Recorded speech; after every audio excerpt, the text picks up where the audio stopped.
India is an adventurous paradise. You head out for a holiday, which quickly turns into a survival situation. A dream turns into a nightmare. I'm thirsty, I'm tired, I'm hungry, and I'm lost. Shelter, water, and food become a priority. A fire to keep you warm. But how? I'm Chandan Lahiri from OTS Survival School. I'll give you some tips and show you some tricks to use in a self-reliant situation. Do not think problems can only happen to other people. It can happen to you. Are you thirsty? If you are, you're already 2% dehydrated. Our body comprises about 60 to 70% water.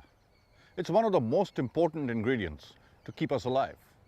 At 2% fluid loss, we're already dehydrated. Dehydration can lead to heat stroke, and heat stroke can kill you. Keep hydrating yourself, keep drinking water, don't ration it.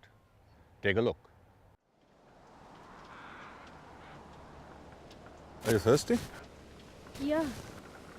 I'm very thirsty. In fact, when you're thirsty, it means you're already about 2% dehydrated. Body has about 60 to 70% water. If you lose about 5%, then you won't be able to walk straight. There'll be a headache, which is happening to me. It's a terrible headache.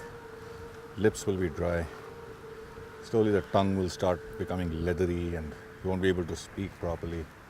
So that's a problem at about 5-6% dehydration. And then when you go to about 10%,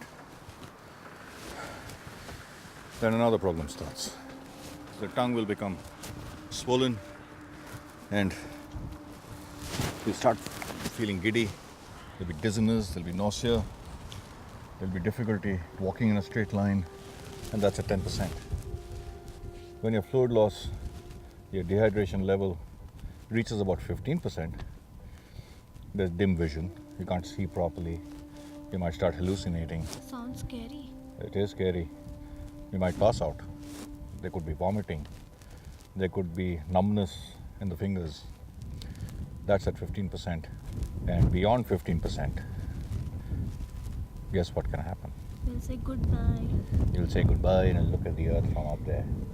You can die if your dehydration level exceeds 15%. That's a scary thought. And just remember, whenever you're thirsty, you're already 2% dehydrated. In the city, particularly in a humid city like Bombay or Chennai or Calcutta, even in Delhi nowadays, you tend to sweat a lot when it's hot. And when you sweat, you realize that you're losing body fluids. In the desert, it's so dry, we are actually sweating. And what's happening is this hot air is taking away those fluids, the sweat particles, even before they form on our skin. So we are sweating and it's drying almost immediately. So we don't realize that we are losing body fluids. The first time we realize that is when we are thirsty. And as we are walking, you say, okay, I'll reach the other hill or the other dune or the other side of this valley and then take a drink. And that's when things start to get downhill. So you need to drink a lot of water.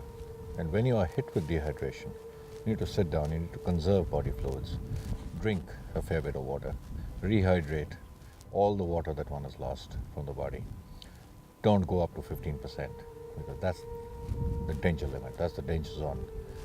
You lose 15% body fluids, your history will become eagle food. So that's not a happy thought.